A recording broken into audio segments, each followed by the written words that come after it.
Bueno, continuamos hablando ahora de estos mecanismos y procedimientos también de reparación. Vamos a hablar sobre los fines de estos mecanismos y los mecanismos alternativos comparten algunos de los fines del sistema penal y son un instrumento para evitar así el proceso, la sentencia y el riesgo de estigmatización que producen ambas y los procedimientos son en realidad esos, son los juicios mediante los cuales vamos a llegar a reclamar esta reparación del daño y los mecanismos alternativos tienen los siguientes fines, como es la restitución o reparación de los daños causados a la víctima, como lo hemos venido manejando y hablando a lo largo de esta cápsula de la materia, y por esto es así como lo ordena la Constitución. Estos mecanismos asegurarán la reparación del daño, regla que reafirma la posición central de la víctima en la justicia penal y por lo tanto en todos los procedimientos incluidos en la misma.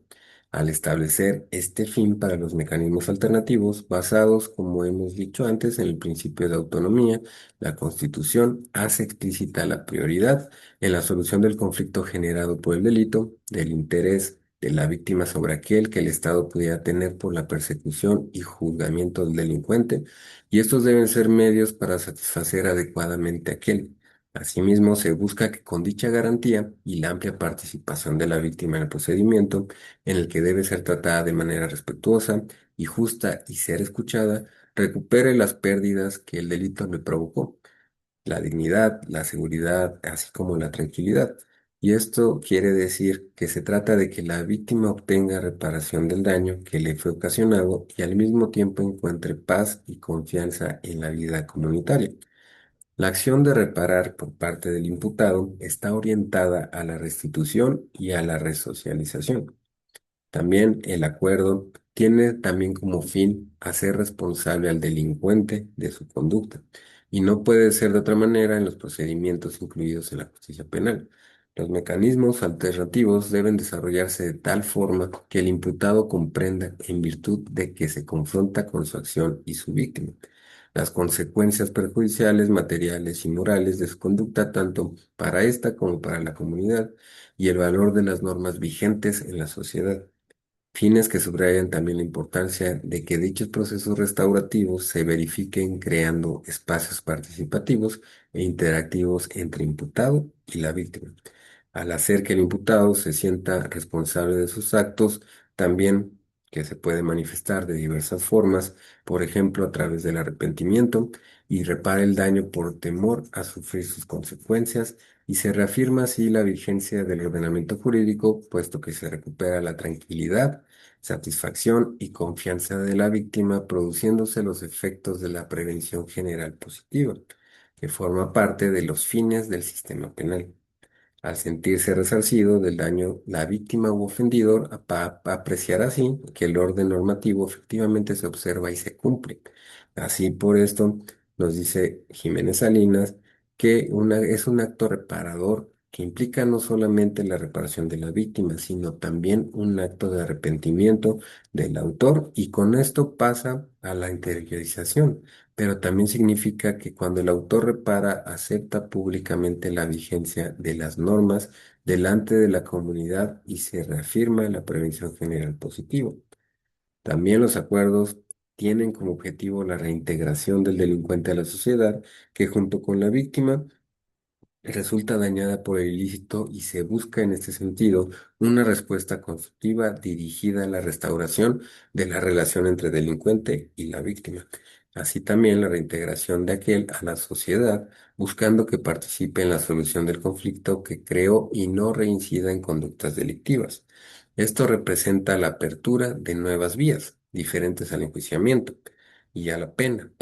y esta es la diferencia con los procedimientos, con la vía judicial que tal vez aquí hay un juicio donde se tiene que determinar mediante esta vía y representa también nuevas vías, diferentes tipos de enjuiciamiento y hace realidad el fin de reinserción social de las personas acusadas o sentenciadas de cometer delitos que impone la Constitución. El logro de este fin no es una responsabilidad estatal exclusiva. A su cumplimiento contribuye la víctima aceptando participar en estos procesos y eliminándose así su concepción de sujeto con deseos de venganza impulsada irresistiblemente por la imposición del castigo, y la sociedad colaborando en las soluciones y actividades de ejecución de las medidas que se impongan al delincuente y asumiendo de esta forma un papel en la prevención del delito, en la promoción de la seguridad de los habitantes y en la administración también de justicia. Ahora, los principios rectores de los acuerdos reparatorios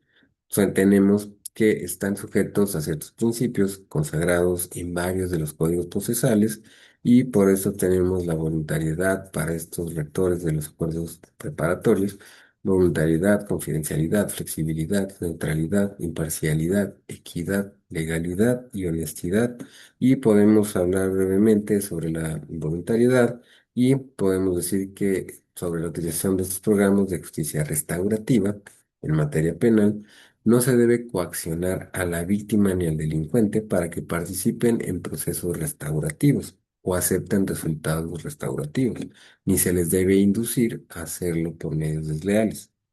Lo anterior indica que las partes deben de dar su consentimiento libre e informado para participar en sus procedimientos restaurativos. Y esto quiere decir que deben manifestar que aceptan incluirse en él voluntariamente sin que nadie los vaya a obligar. Esta manifestación voluntaria debe ser informada por lo que le precede el conocimiento sobre el significado del procedimiento y su tramitación, sus posibles resultados y efectos, los derechos y obligaciones que se le atribuyen y cualquier otra información que requieran, y así también se evita que la aceptación de participar sea producto de presiones o se obtenga por medios desleales. Este requisito de voluntariedad debe permanecer durante todo el procedimiento y nadie se puede obligar a iniciar, pero tampoco a permanecer en un proceso restaurativo. También podemos mencionar la confidencialidad y toda la información que se produzca en los procedimientos restaurativos es reservada y por lo tanto no puede ser divulgada ni utilizada en ningún otro proceso. En otras palabras, el imputado y la víctima tienen el derecho de que nada de lo vertido durante el procedimiento, este procedimiento restaurativo, sea utilizado como prueba en el juicio en caso de que aquel fracase y éste se reanude, y los participantes tienen un deber de reserva sobre la información que se vaya a producir, y la garantía de este derecho corre a cargo del facilitador, el Ministerio Público y el juez. También consagrar expresamente el principio de confidencialidad tiene varios objetivos, entre otros incentivar que las partes participen en estos procedimientos. También vamos a hablar de la flexibilidad, y el procedimiento que se utilice para llegar a un acuerdo no debe estar sujeto a formas estrictas, ni a solemnidades, ni a reglas o trámites engorrosos, y los mecanismos deben ser ágiles, flexibles, no costosos ni complejos. Como se ha dicho antes, lo importante es llegar al acuerdo y que se produzcan formas de comunicación entre los participantes que permitan personalizar el conflicto. La estructura del procedimiento y el modo en que se lleve a cabo se subordinarán a estos objetivos, y por ello cuestiones tales como el número de sesiones, el lugar donde se efectuarán, la duración de las mismas, los sujetos involucrados, podrán ser variables.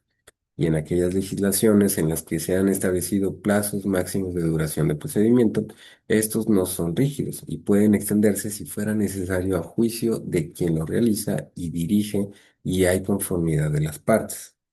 Ahora, esto no significa que no estén vigentes y tengan que respetarse ciertas normas, principalmente los derechos de las personas. Flexibilidad